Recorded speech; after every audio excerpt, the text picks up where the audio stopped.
वक्फ संशोधन bill pass होने के बाद सबसे ज्यादा बवाल इस पर बिहार में हो रहा है, क्योंकि इस साल बिहार में विधानसभा चुनाव होने हैं, लिहाजा माहौल वहां पर गरमाया हुआ है।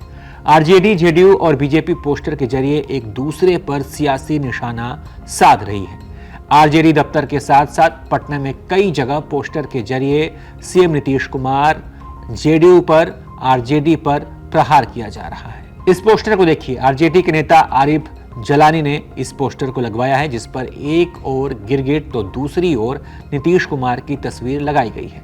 इस पोस्टर के जरिए आरजेडी, जेडीयू के नेता को रंग बदलने वाला बता रहे हैं, ये आप समझ गए होंगे। आरजेडी की एक महिला नेता ने भी पोस्टर के जरिए बीजेपी और जेडीयू पर प्रहार किया है। इस पोस्टर के जवाब में जेडीयू ने भी पटना में पोस्टर लगवा दिया है, जिसमें पूछा गया है कि असली गिरगिट कौन। तो एक दूसरे पोस्टर में जेडीयू ने वक्फ बिल के खिलाफ खड़ी पार्टियों को निशाने पर लिया है। पोस्टर में लिखा है कि जो खा रहे हैं दूसरों का हक, वही वक्फ संशोधन बिल पर कर रहे हैं नीतीश कुमार के इरादों पर शक। बीजेपी भी पोस्टर वॉर में शामिल हो गई है। पटना में लगे इस पोस्टर में मोदी को भगवान के रूप में दिखाया गया है और विपक्ष के नेताओं की तुलना रावण से की गई है। साथ ही बाबर और औरंगजेब का जिक्र कर विपक्ष पर निशाना साधा गया है।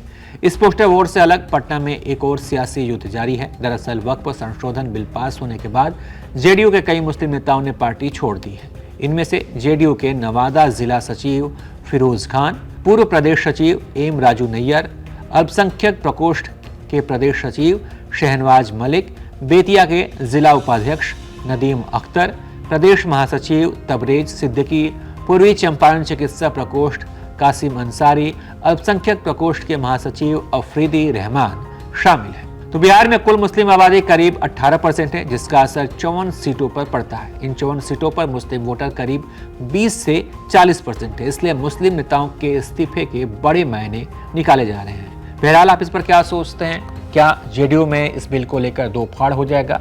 आपकी क्या राय कमेंट कर बताइए और देखते रहिए आप एबीपी लाइव।